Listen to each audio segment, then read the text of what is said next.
During the 80s and 90s, he was one of the most feared home run hitters in the game. A 4-time World Series champion and 8-time All-Star. It's no surprise that he rose to the highest of highs. To the fans who only saw the player, Darryl was in the prime of his life. But in reality, his life was spiraling out of control. Addiction had begun to consume his life, resulting in 2 failed marriages, a string of arrests, and several failed attempts at rehab. And after repeatedly violating Major League Baseball's substance abuse policy, Darryl was released by both the Dodgers and the Giants. He was given a second chance by the New York Yankees, and even remained clean for a time. But in 1998, Darryl would fight a new battle, colon cancer. Dealing with the pain and side effects of treatment, he relapsed. His baseball career ended in 1999, but his troubles off the field only got worse, and after violating probation, he was sentenced to prison in 2002. After his release, Darryl met Tracy, and it was through her that God got a hold of his life, and he found redemption and restoration in a relationship with Jesus Christ. Here tonight as our special guest, Harvest SoCal, please welcome to the stage, Darryl Strawberry.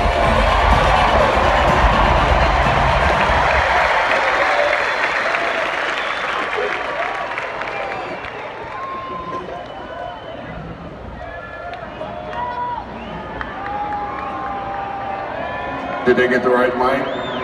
I don't know. I got the right mic now. Darryl, say hello. Hello. Darryl Strawberry, everybody. Now, Darryl and I see eye to eye right now, but Darryl, stand up for a minute because Darryl's a little taller than me. Darryl, good to have you. Thanks for coming. Thanks for having me, Pastor. Man, what an amazing story you have and all these teams you played with.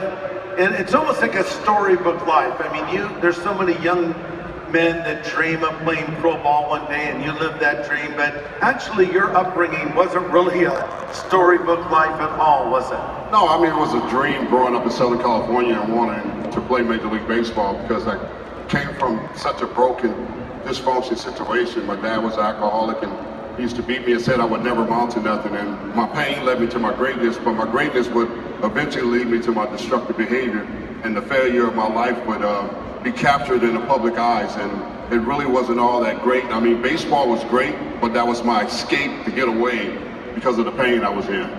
So you went and had an incredible career as a pro baseball player, playing with the Mets, the Yankees, the Dodgers. Are you wearing your World Series ring right now? No, I'm wearing my wedding ring. Oh, okay. That's good. That one's even better, Darryl. And your wife's here, isn't she?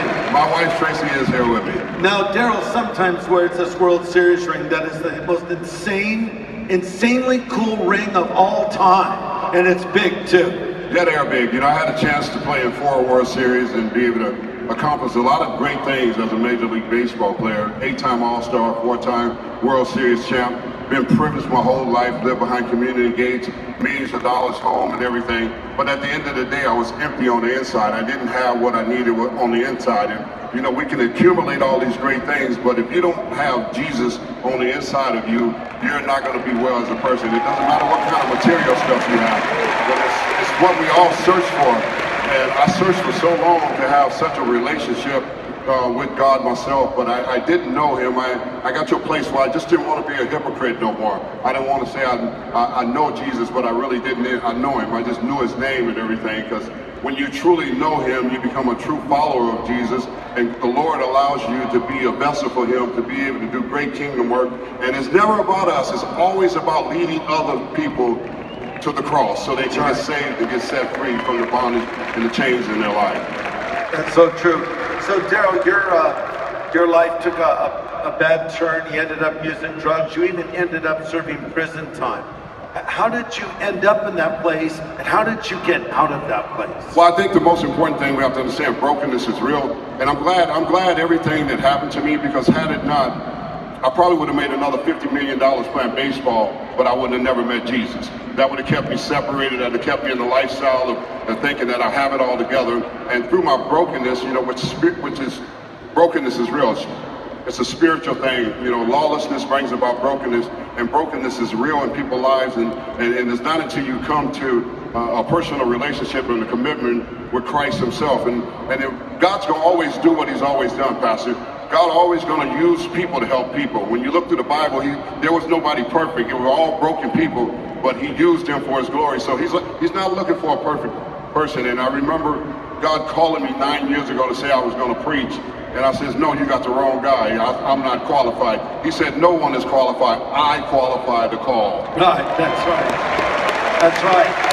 And Daryl, you travel around the country, probably around the world, preaching now, don't you?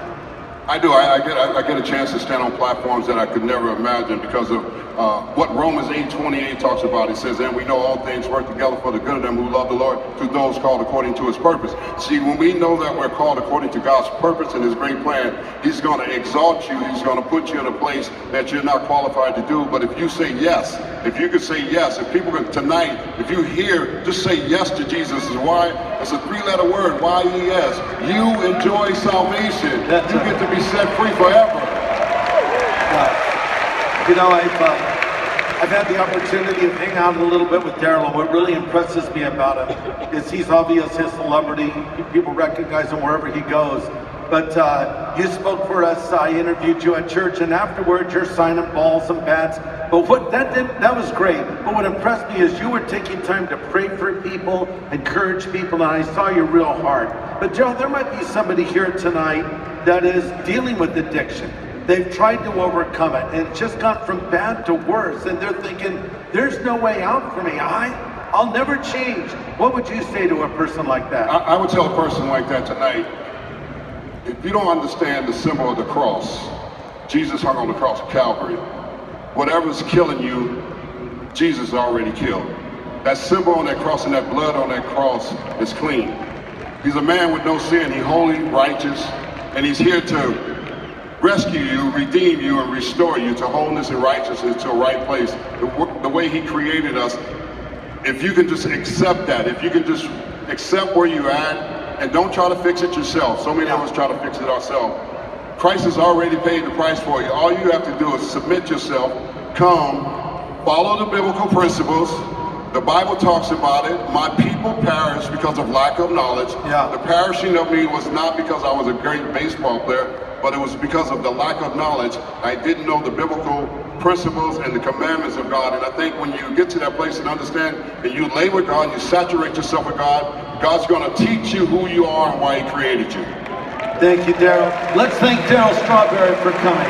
Thank you for having me, Pastor. Great job. God bless you. Thank you, Daryl. Wow. Well, are you guys in the mood to worship a little bit more? Oh, yeah. So while Chris Tomlin comes out here and gets ready to sing for you, wanted to mention something to you. As it's been said, this is our 30th anniversary, and my wife of 45 years, Kathy Laurie, is here tonight, and I hope we got a camera on her somewhere. Let's see if they do. And there she is, Kathy Laurie. And Kathy is going to be up a little bit later after my message and say a few words, because after Chris is done, I'm going to share a message with you with the title, Heaven, Hope, and Happiness. So if you're looking for hope or happiness tonight, you've come to the right place. But